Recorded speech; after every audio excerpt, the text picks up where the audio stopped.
Welcome to Kiwi Living. Coming up, Kylie transforms Kelly and she joins us with some fantastic fashion tips. It's not a dinner party without a killer dessert. Mike has 2 delicious options for you to try. This Mount Eden home had a unique problem which became a very unique feature. Can't nod off? Monty has the solutions for a great night's sleep. Tony shows you how sophisticated native plants can be with this gorgeous garden makeover. And speaking of makeovers, the DIY team are back to turn this bland bathroom into a Balinese sanctuary. That's tonight on Kiwi Living. No, my haramai, it's Friday, the weekend lies ahead, so it's time to sit back and let us entertain you. It's been a busy old week, our team have been flat out, and we're so excited to bring you tonight's inspiring lineup. First up, I love natives. Not surprising, being one myself. Though, of course, I'm talking about native plants. Tony says we just don't use them enough. So tonight, he's going all out to prove that you can create a sophisticated garden using only New Zealand natives in this gorgeous garden makeover.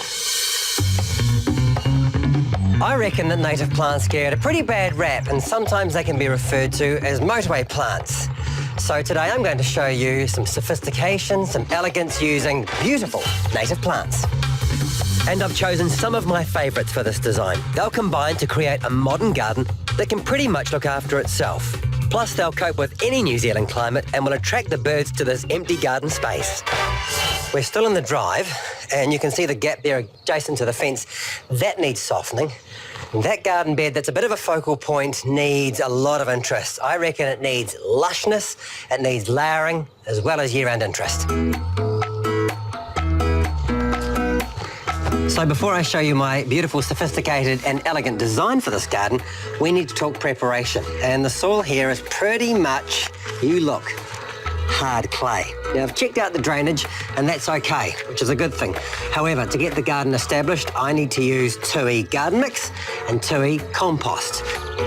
And like any good weekend project, it's good to have a few mates along. Hey, Tony. Nice to see you, Kane. Get it on your Chris. 2E compost is a natural garden ingredient that adds nutrient-rich organic matter to replenish the soil.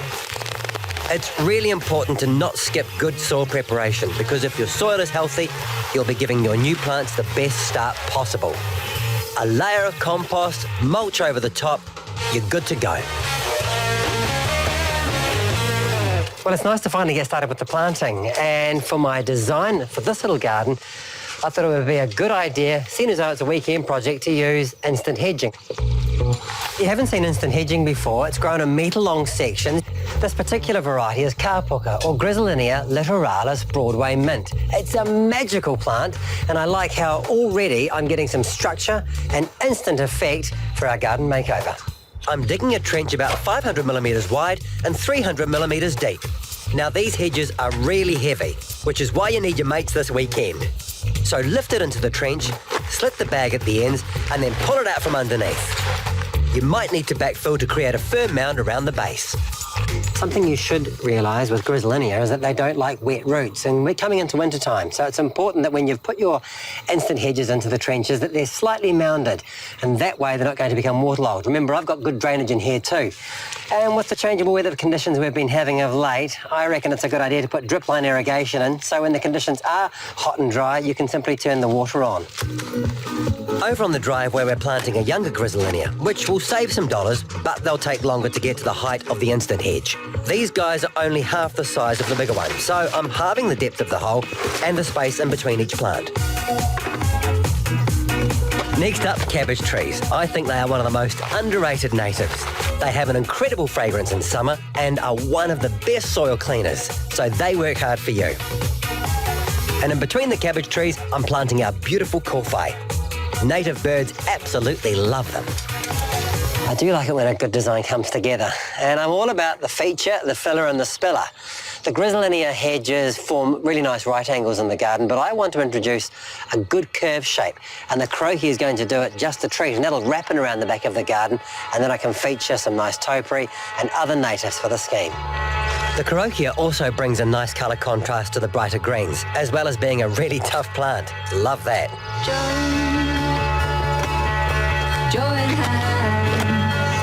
This garden's starting to look really interesting, and I know what you're thinking, why have we got plants in pots in the ground? These are special and they won't grow in all parts of the country, but if you have a location that's suitable for growing Poor Knight's lilies or Xeronema callistemon, try them. I've kept them in the pots because I want to restrict the root growth, and they're going to flower about that high and beautiful colour as well. But these are the pièce de résistance. These are amazing Pittosporum golf balls. And I love the fact that they hardly ever need trimming, and in a collection of 3 and off balance with another one, we've certainly made for an interesting garden bed and a great feature at the end of the drive.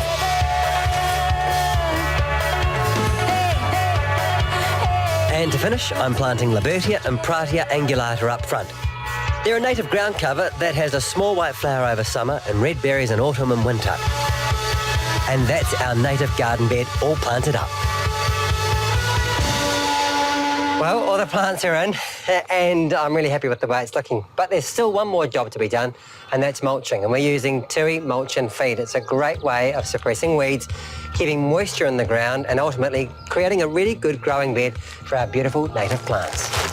Now that the plants are all in, I'm adding a little more compost and some 2E sheep pellets. They're a unique combination of all natural New Zealand sheep manure and a slow-release fertiliser. As the sheep pellets break down over time, they condition and improve the soil. Hey, thanks guys. Have a good weekend. So that's our little garden makeover done. And it just goes to show you can use native plants to create a beautiful, elegant and sophisticated garden. Maybe it's a project you could bite off this weekend.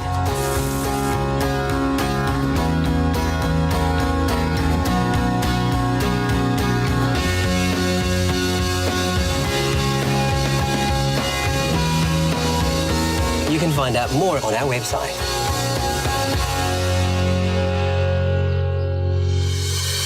Oh, it's stunning. I love that feature filler spiller idea, and interesting that the principle of 3 relates to gardens as well as interior design. So speaking of gardens, I found a home this week that's all about bringing the garden indoors, a work of genius from designer David Ponting. Every site reveals its unique treasure, but sometimes you just have to dig a bit deeper. Excavating on this Mount Eden site meant blasting through a seam of volcanic rock, and then it took a bit of lateral thinking to come up with a clever way of turning something normally relegated to landfill into the stunning talking point of this property. So this rock wall is a special feature of this house. Can't imagine how, but we're going to find out. This charming colonial cottage and garden wall appear to be just like any other, private, quaint and pretty, but if you look, there are some clues that there might be something surprising going on here. Hello, David. Nice to meet you. You too. I can't wait to see this house. David Ponting from Auckland practice Ponting Fitzgerald designed this house for a busy young family in the heart of Auckland. And the challenges thrown to him by the site have allowed him to create this exceptional inner city home. So that's basically the garden wall is also the wall of the house. It is effectively the house is held up or expressed by this garden wall, and we're just in a gap between the house and the garden. But why did you do that? What's the philosophy behind using the stone? And to have the house down at grass level, we've had to break open some rock areas, take that rock and then use it. And it's the ultimate expression of connecting the architecture to the site. So you're really working with the natural world. You're working with your environment rather than trying to work against it. Yeah. It's revealing all these secrets, isn't it? It's amazing. So you can see the garden there. Yeah, there's a lounge in here. There's a kitchen here. It's really beautiful how it reveals all these surprises. It just slowly opens up, and wherever you face something new hits you, and it's like, wow, look at that. It really brings it all together. It really ties it together, doesn't it? Yeah, it is. It's a linking mechanism in that respect. The surprises don't stop because here you've used concrete. Yes, this wall needed to do different things to being a garden wall. It has to service not only as a barrier between two spaces, but it also operates as a double-sided fireplace. Yeah. But we wanted to use a raw natural material for it. So the concrete is poured into a shutter system that's clad in rough sawn timber, and it reveals all the beautiful texture of the timber that was used. Oh, wow, this is amazing. And this is the wall. This is the same wall. This is the garden wall that you see from the outside. That's right. And this is the sort of the quiet, recessive space away from all the open garden living pavilion. Wow, it's really gorgeous with this light streaming through, isn't it? Yeah. So that was important in this room, clearly. Definitely. It sparks the room up a bit, which is nice. And it makes it, I think, more family-friendly, which is all part of the idea of the home. It's a family home. It feels like they had a bit of fun with it. They've had a lot of fun here. There's no doubt about that. Another place they've had fun is in the expansive entertaining area, which has an amazing 180-degree view, another skylight for warmth and light, and a clever hidden kitchen. Well, this is where all the good things happen. Oh, how fabulous. Oh my gosh. And they recess away. They recess away, they just slot back. The kitchen was always expected to be the heart of the house, and so we put it right in the middle. It's a brave thing to do. It has to look very good if it's going to be here, and it can't be a mess. So the idea was the people are finished with dinner, you can basically hide it away again and enjoy more of a living area. Yeah. The kitchen isn't the only thing David hid in the design of this house. A little bit of storage, we need plenty of that. Yeah. Gotta hide things in places. And there's also... Oh no, really? Surprise. What is this? It's a glistening wallpaper that really does play tricks with the eyes. It really does. It's very glamorous, isn't it? I love it. And this is probably the biggest surprise so far, actually. So here we are. We've found the main bedroom. Oh, lovely and airy. Very nice. Yeah. And through here, my favourite space of all, place I want to hang out. Oh, is, wow. In the bath, in the garden. So again, you brought the garden inside. Same theme, connection to nature. The breeze, the greenery, sunshine. Still private because of the blades and, the odd chicken. I love it. It's time we went into the actual outside. And from out here, the house is just as beautiful.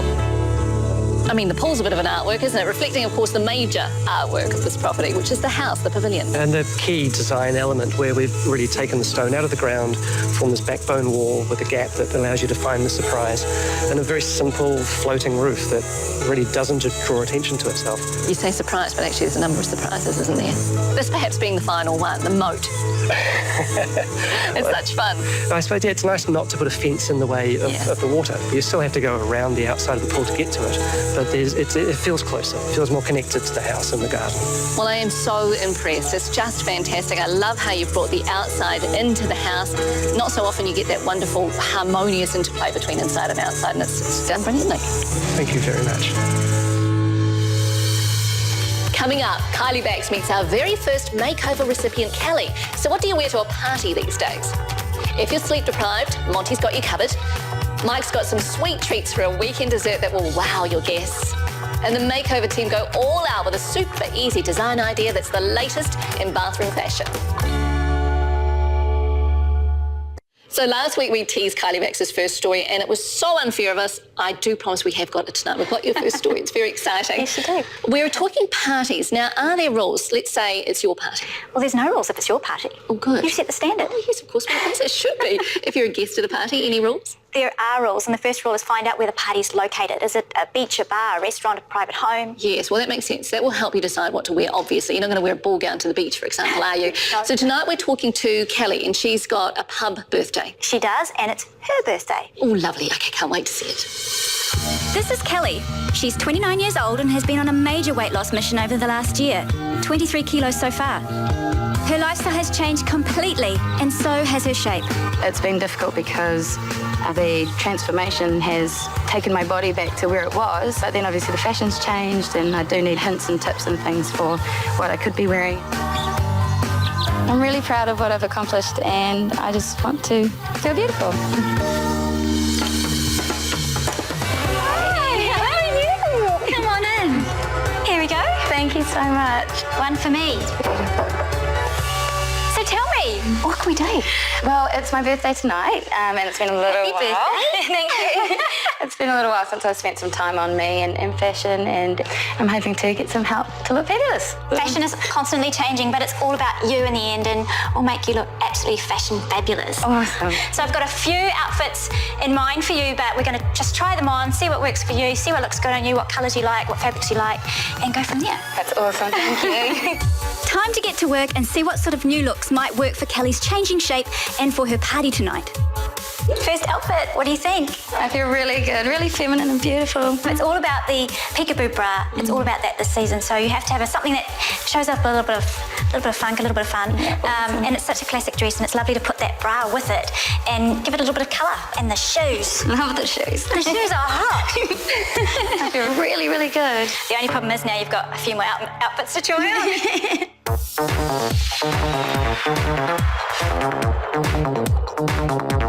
What do do you think? Oh, I feel really, really good.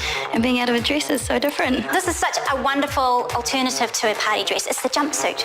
And it's what everybody in New York is wearing right now. They can wear it down or dress it up. And I've dressed it up for you. It's really feminine and pretty, and it's flowing nicely, and I can still move. You can, and you look amazing. Do you like the way it works for your body? Do you like the shape it gives you? It's a really nice necklace, and I love the fur. It's so cool. Karl Lagerfeld would love me. It's cool, very cool. You've got the fantastic strappy sandal on, so it's really sexy. It gives you a really trendy, hot, cool vibe. And it's not a dress, so that's the difference about it, and that's what makes it fabulous. It's really nice. Nice and breezy. Good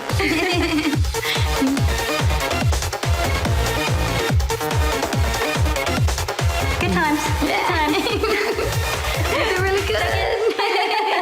This is a fantastic party outfit, skirt and top. Oh, it's really cool. I feel like I should be going to the Emmys. I love the shoes, I love the bag. Jacket is awesome. It's really young, it's really fun, it's really now, you've got the bag. Jacket. And the strappy sandals, which are very, very sexy, and the simple elegance of all the accessories just really, really work with this outfit. I love it. It looks amazing on you. It does your body wonders. The lovely material. It sits really well on the body. It doesn't move or crease or bend or make funny movements. So it really, really looks lovely on you. Really good. I know what looks good on you now. So let's go and get our hair and makeup done, shall we? Sounds good. Here we go. I want you to look like you're just walking onto the red carpet at the Cannes Film Festival.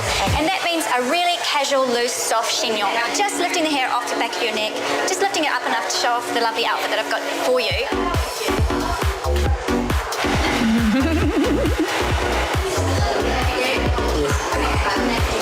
I was thinking a nice burgundy lip, with a little bit of sheen to it, and some false eyelashes. Oh yeah, bring on those. Nice eyeliner to go with it. And we've got beautiful eyes to work with. Thank you.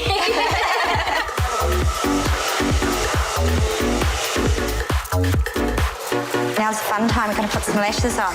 Little trick that I have is I put a bit of glue on the back of my hand and I'll just wipe it just across the band. Little trick, going to use a pair of tweezers rather than my big fat fingers. These only. If you're doing it yourself, keep one eye open and it just plonks right in the centre of the lash line. And open and hopefully haven't glued your eye closed. No. Kelly's hair and makeup is pretty much done. And now I know what kind of look she's going to rock best tonight. Let's rock and roll. Oh my gosh, how do you feel? I feel really good. The outfit, the dress, the shoes, everything is amazing. Oh, you look amazing. Go get it. Thank you.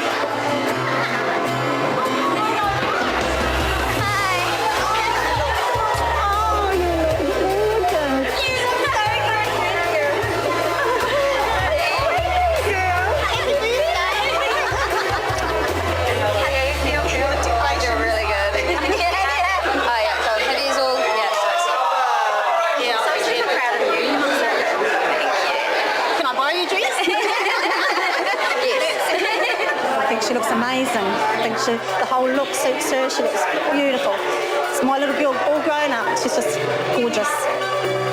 I love this dress. It makes me feel really good. It's such a nice cut, and my hair and makeup, I feel like a princess, and I can't wait for the party. For more fashion inspiration, head to Kiwi Properties Sylvia Park and our website.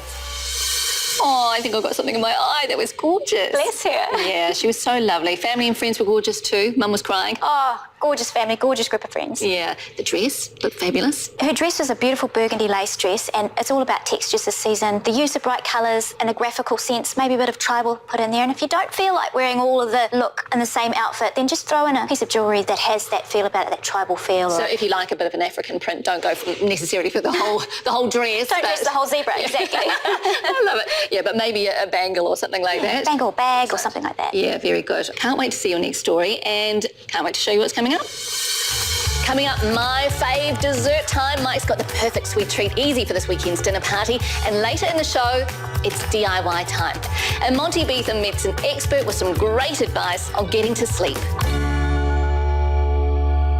Yay, Hey, my friend Mike Van Dielsen's here. Lovely to see you in flesh. I'm back, sorry. Yeah. Sorry I wasn't here last week. No, I was no. in Rarotonga.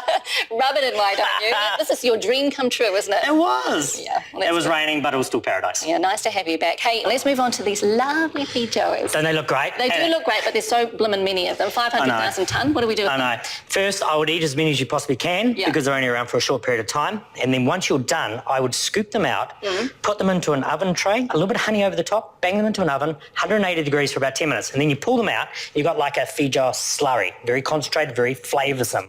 You could then take them, spread them into like an ice cube tray, pop those into the freezer, and then when you've got some sparkling water, you're like, hey, I want to add a little bit of flavour to this. Take your little cube out, drop it in, lovely. Nice, yep. Or you could put them into like a freezer bag, put those into the freezer. Next time you're making an apple crumble, you want to add a little bit of spunk to it, take your Feijoas out, drop them in, and you've got a Feijoa apple crumble. Oh, now you're talking dessert, my favourite thing. In fact, tonight is all about desserts. I'm so excited! If you've got friends coming over this weekend, I've got a killer dessert that can turn a good night into a fantastic night. Wow. Tonight is the famously French tarte tatin with homemade ice cream. But I'm going to show you how to make 3 different versions of both the tarte tatin and the ice cream. Très magnifique.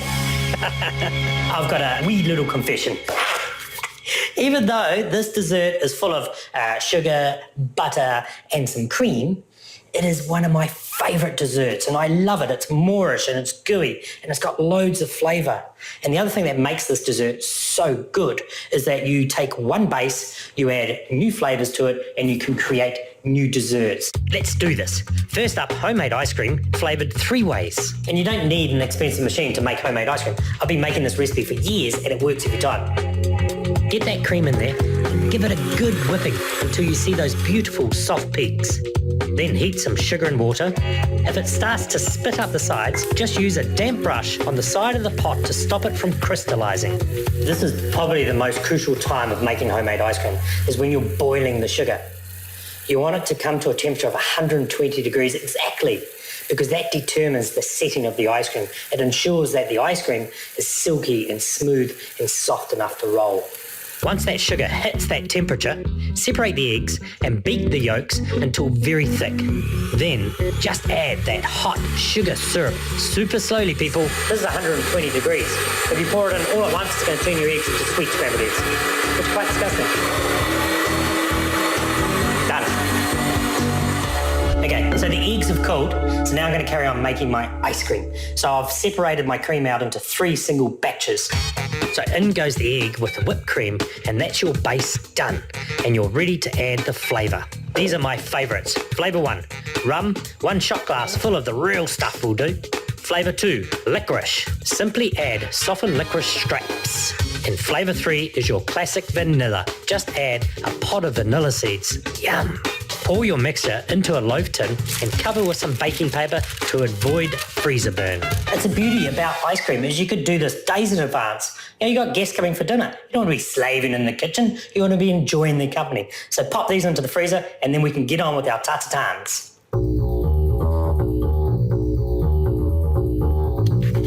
Righto, to start your tarte tatin, just make an easy caramel.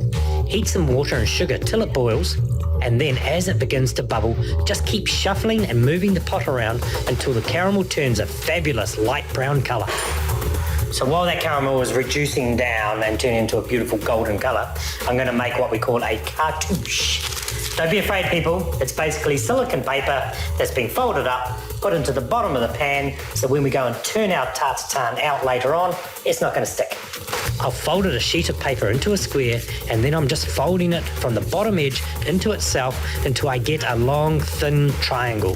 Then just hold the point of the triangle over your pan at the centre and cut off the baking paper where it meets the edge of the pan. And voila! And that's it. Look at that.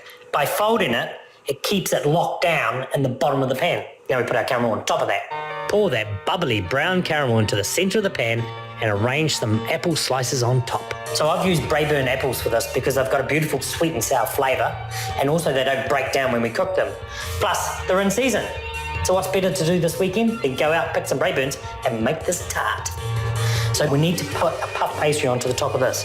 So here I've got a sheet of puff pastry. I'm just going to cut it out using this plate. to fit, and then you just want to slowly pop that down so that the bottom of the tart is touching the paper, because when this cooks, all those bits of pastry that are touching that caramel are going to turn into nice, gooey, crispy, crunchy pieces of pastry, and that's kind of what makes up a tartare. That goes into an oven, 180 degrees. Okay, so there's two things to note when you're baking this tartare. Always use a pan with a steel handle, because you're putting the whole pan into the oven, and also try and put it onto the bottom of the oven so all that gooey caramel in the bottom becomes even more gooey. And about 20 minutes later, that tart is done. And that's how easy it is. You can replace the apple with almost any fruit. I love to add chunky pineapple. You simply chop and add that at the same point as you add the apple, straight onto the caramel with the puff pastry lid. And I also love using plums, placed cut side down into that gooey caramel. Ooh la la. Final result time. Let's have a look. Ooh, ooh, ooh, ooh. Look at that! The pastry is nice and crispy, and yet underneath that, you know, you've got all those Braeburn apples which are steaming and locked in with flavour because that pastry is over the top. And now for the fun part, people, the flipping. Plate on top. Nothing can go wrong, nothing. Be quite quick. Oh, come on, paper. Yeah. And then you pull your paper up. Oh, it's a little bit messy, but it's good. Yeah. Oh my goodness. Oh. That one's fantastic. Look at that. So that's 3 wonderful desserts using that classic tartare method, ready to go with your homemade ice cream. And for my favourite part, let's see what the guests think. You get all the gooey stuff. Eldest down to the youngest. Pass me yours. Lovely. Thank you. Ooh, that's yum. A little bit of that in there. Oh, yeah. What are you waiting for? Dig in. Your guests will never forget this treat. It's a winner of a dessert. Check out the recipes on our Kiwi Living website. Do it this weekend. Coming up, a bathroom transformation that's so easy. And sleep, so many of us don't get enough of it, and Monty is finding out what you can do to stop insomnia. Okay, time for another makeover, one of my favourite moments in the show, this time bathrooms. Now, you might think there's not a heck of a lot you can do when it comes to adding flair. A fancy tap, nice towels. Well, think again, because when you have a designer like our fabulous Melissa Greenoff on the job and our resident builder Dion South, the results will be magic. Our challenge this week is to change up this bathroom into something a little more luxurious. It has solid bones but no personality. So this is a really cool space as it is, but it's just sort of lacking a bit of identity. Yeah, it is. What I want to do with this space is give it that real Balinese resort relaxing kind of mood. I've been there. Yeah, it's a cool And place. I tell you what, it is a cool place, and they use a lot of timber. Yeah, so what about if we slap this whole wall Yeah. in timber and, you know, just bring in all those beautiful earthy elements like a bit of wood, a bit of stone, a bit of marble, some plants. Hey, that's going to look great. Let's go. Sounds good. So once we've got everything out of the bathroom, our first job is to install our Balinese-inspired slatted wall. This will take up the entire wall. We'll line it with dark-coloured vertical battens first, onto which we'll attach horizontal timber slats. Dion's finding the studs in the wall using his trusty hammer. But for those of you new to DIY, you could use an electronic stud finder. These nails will act as a guide for the vertical battens. Okay, I found all the studs. Now we're ready to fire these battens up. Cut the vertical battens the full length of the wall, measuring as you go. Paint them a dark colour and let them dry thoroughly before you put them up. So they're going to go nice and plumb next to where we've found these studs, and then we're going to place our slats on top of those. And why have you painted it black when the slats are going to be natural? It's going to give us that definition, that floating look, you know? Okay, perfect. So the next job is to get all the vertical battens up, ready to attach the horizontal cedar slats. We're going to be using this beautiful cedar. I love cedar because not only does it have a natural resistance to decay, it's got this natural, warm, beautiful feel to it. And it has this beautiful grain that we're going to enhance with polyurethane. I'm using Cabot's Cabothane clear water-based polyurethane. This product seals and protects the timber from moisture while maintaining that beautiful natural timber look. You should always polyurethane the sides as well so you're protecting the whole length from moisture. It's easier to polyurethane before putting the timber up on the wall. And I've got a few that are completely dry, ready for Dion to put up. We're just going to start at the bottom, nice and level. We know that these battens are 40 mil wide, so we've measured up 40 mil from the underside of these battens. We've got a chalk line here. We're going to pull that tight, ping it. Now we've got a nice level line to work with. So we're going to nail this by using these little 25mm slick and bronze nails, which is going to be perfect for that Balinese theme. Just like that, voila. So what I want to do with this vanity is paint it. So I'll take off the handles and give it a good sand. I'm using this multi-purpose prep coat. It's suitable for previously painted surfaces. This is great because it hides all the little imperfections. Let it dry and then add 2 layers of top coat. So I'm using this water-based enamel called Kiwi from Guthrie Barron, which is a great black. I love it. It's really smart black. Acrylic enamel paint's great for bathroom cupboards and vanities because it's durable and it can take a few knocks. Once I've got a coat of paint on, I've got a really cool effect to make this look really authentic. So I'm just lightly sanding the top layer off to create a more distressed Balinese type look and make it a little bit less perfect. To achieve this look that we're after, we've ripped down these 12mm spaces. You can make these gaps as big as you want. Make sure we put them at each end, one in the middle. And that's going to give us a nice even gap to give us that negative detail. Simple, easy, stylish. Take your time nailing each piece of timber as this is your finished look. You'll be amazed at how quickly you'll get this up. Hey, this is looking very cool. What do you reckon, eh? Love it. No, I think it's come out good. Starting to look really Balinese now, Oh, hey? I love it. I love it. It's What coming about together. my distressed vanity? Do you like that? Hey, I think you've done well, Melissa. You've done a great job. I can't wait to see the bath in here. It's all coming together beautifully. Hey, but we've got quite a bit more to do. We need to seriously crack on.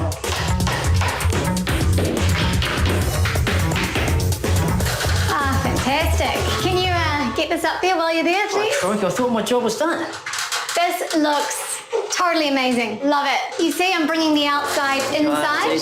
So we're going with that whole droopy, tropical, Balinese style planting. Nice little touch. Yeah, thanks. So let's get the bath in and then I'll start layering up with all the accessories, but good job on the wall. Thank you. This is heavy. Oh, jeez. Oh, crikey. Oh my God. Okay. Are the legs still intact? Yes! Go down low. Lots of spinach for dinner last night. I'm looking forward to one of those Balinese massages. The legs are okay. That's Very, good. very careful. Well done. Is it definitely in the right spot? I'm not moving it again. We've got the resort feeling happening now. We have. Let's run it. I'm jumping in there. I'm going to scrub down. You actually smell like you need a good scrub. Charming, aren't you? It's time for a little dressing. That looks so pretty. I'm just adding shells, more greenery and timber to enhance the Balinese feel. A final little touch of lush green, making us really feel that tropical outdoor-indoor feel. Beautiful. Hey, check that out. Yeah. Looks good. So our white, personality-lacking bathroom has been transformed into a tranquil Balinese haven. This is a great example of how combining natural textures can lift and modernise a space. Looking very Bali. I mean, that cedar, it just gives it that real... It does. It's beautiful with that green of the wood coming out. And what do you think about the luxurious bath? I like that. That's stylish. And I love this contrast that we've got going on with the black and the white and the wood and the linen and all these natural fibres and textures that are coming into play. It's really making it feel like a resort. Definitely it is. We've come up trumps We've here nailed today. it. We've nailed it. Yeah. I like it.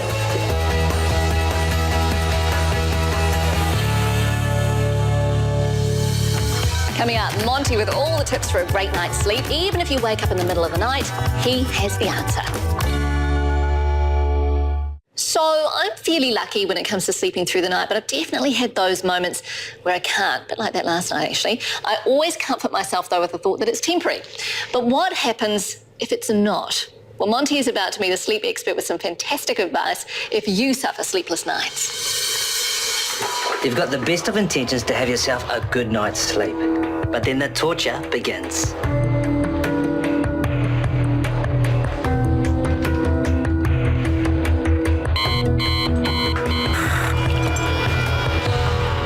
I can tell you firsthand how debilitating insomnia can be.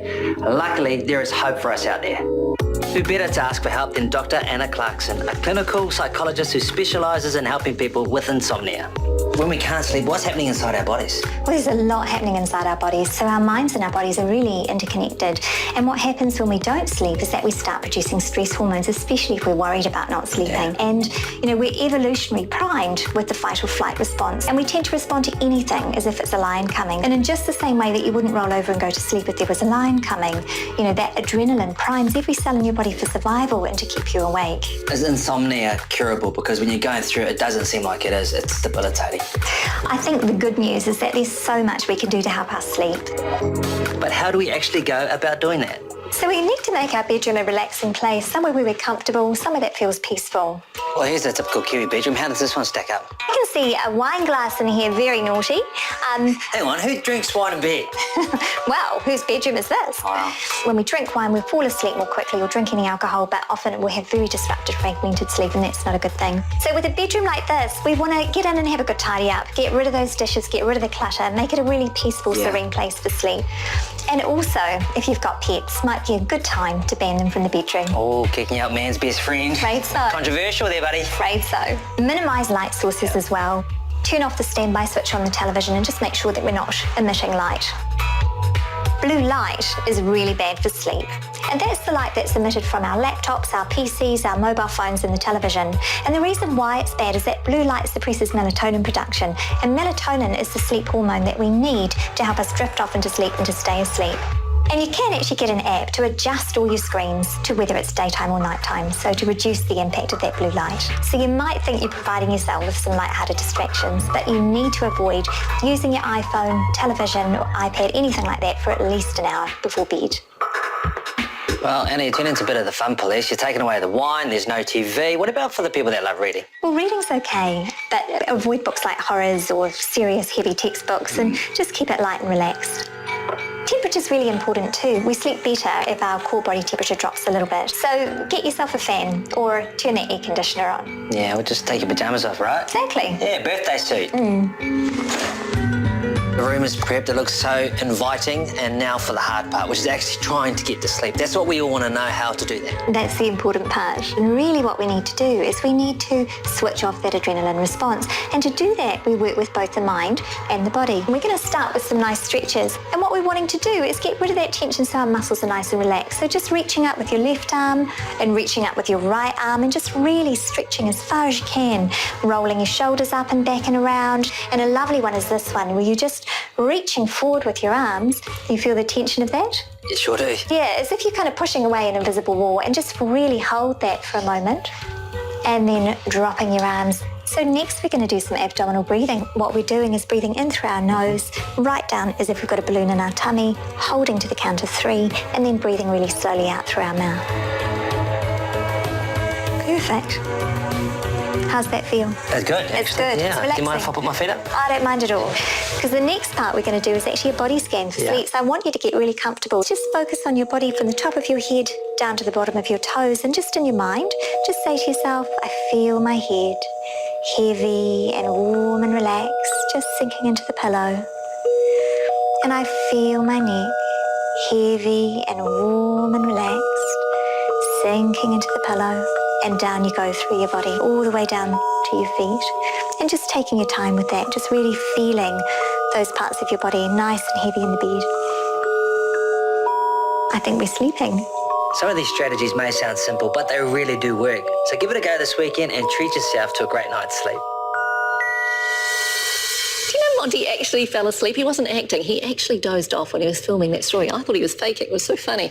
It's been lovely to share another Friday night with you. Thanks for hanging out with us. We love bringing you the show, and we'll look forward to seeing you again next Friday night. Have a wonderful weekend. Pōmari. Next week on Kiwi Living, Dr. Stacey has everything you need to know about having chickens at your place. Tony Morrell visits a stunning garden in Matakana. Monty checks out beautiful Lake Tekapo in our holiday segment. You'll love the holiday advice he has for you in the whānau. And the DIY team show you how to make your own outdoor furniture for under $150. Bargain. Mike shows you how easy it is to create a banquet at your place. That's next week here on Kiwi Living.